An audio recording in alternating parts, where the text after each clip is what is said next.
Hey everybody, welcome back to my channel. My name is Robert and I'm known as the Crystal Druid on here and on Instagram. And today we're going to be going over travel altars. So I have one built here, and this is what I usually take with me when I go out and about. You know, we're busy people. We sometimes go on vacation, we might visit family members or friends, or might just explore and go to a new place we're not familiar with, and it's always nice to have our tools close at hand. So I just put together a small altar box that kind of carries anything that I could think of that I might need, because it's always good to be prepared, of course. So I figure we'll just dive right in and I'll go over each thing and what I use them for. So, first up, we have a travel altar cloth. I like these because, you know, obviously very portable, very easy to take with you wherever you need to go. Just keeps things simple.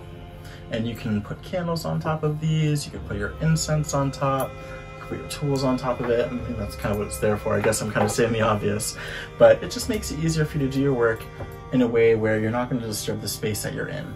So, always a good thing to have, super easy to bring around with you too.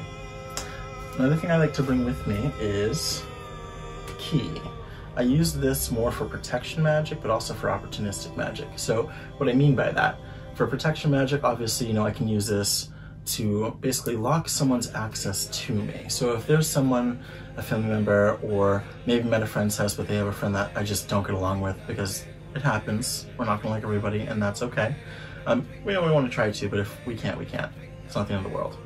This is basically what I use to kind of lock them out of my life. Just lock them out. Don't give them access to me. Don't give them access to you. If someone's not going to respect you or treat you correctly, don't give them access to you. They don't deserve it. So for opportunistic magic, say that I'm at a friend's house, right? And they're bored out of their minds. Like, oh my gosh, like, you know, like we've watched all of our TV shows. We've already like had dinner, nothing else really to do. You can use this to maybe stir up a new event. So maybe you want to work on manifesting something to do for the day. So maybe, you know, it's 7 o'clock at night, we've already had dinner, and there's nothing really happening, but maybe you start getting an ad for like a dance club just opened up, something like that. Just like little opportunities here and there, or maybe they get inspired to maybe start a new craft. It doesn't have to be a big thing, a big to-do, but having this is a way to unlock opportunities in your life as well. So keys are really, really good and super easy, and almost anyone can get their hands on one. Next up, of course, we got a candle. I like to bring just a plain white candle, and the reason for that is because I never know what spell work I'm going to need to do. If I bring, say, like a blue candle for Jupiter, sure, Jupiter's great, money is great, we like money, we like expansion and growth, but maybe they need protection magic, and I can't really do that as much with a blue candle as I could with a plain one that I could dress with things like, for example, nettle, or white oak bark, or rosemary that you have in the kitchen, or cayenne pepper. So I like to carry a white candle with me because it's kind of an all-purpose candle. You can use it for pretty much anything you need. Next up, we've got some charcoal discs. So this I actually have in combination with a few other items, which I'm going to show you all at once. I have a travel mortar, a pestle, which is right here. And then I have some myrrh, I have some copal, or copal, you know, it's a matter however you pronounce it. I have some dragon's blood resin, and I've got some frankincense. And what I do is I'll actually blend these 4 resins in this mortar and pestle. And then, once they're all blended into a powder, I have my little incense burner. I'll break off half a piece of charcoal, pop it on top of there, and then I'll take the powder from the resins, sprinkle it on top like a smoke, like an incense, and that's a way to purify the space. So I'll put these here for you. I also like to keep some white oak bark with me too, because this is one of my favorite herbs to work with for protection and purification of a space. It's really good if, so I'll just give you an example. A couple years ago, I went to visit my cousin up in Maine, and Maine has a lot of old houses. If you've ever been to Maine, you'll know, and if not, totally visit. It's beautiful, and the scene is, it's incredible. I would highly recommend. Go to Maine. But white oak bark, he had a super haunted house. It's probably still haunted.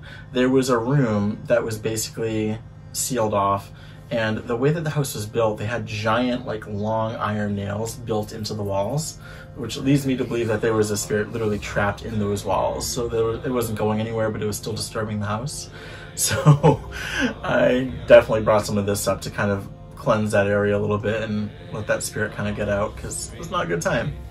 But they even sensed it, and they aren't practitioners themselves. So for someone who's not a practitioner to sense a spirit, you know something's up. So they need a little boost, a little help. So I just cleansed their space. Now they're good. And yeah, now you know. Another thing I like to bring with me whenever I travel are my runes. And a couple reasons for that. Obviously, you know, runes are great for divination, you know, but they're also an inexhaustible source of magic. You can use this for any spell work you need. So, well, look at this one, for example. Urus, right?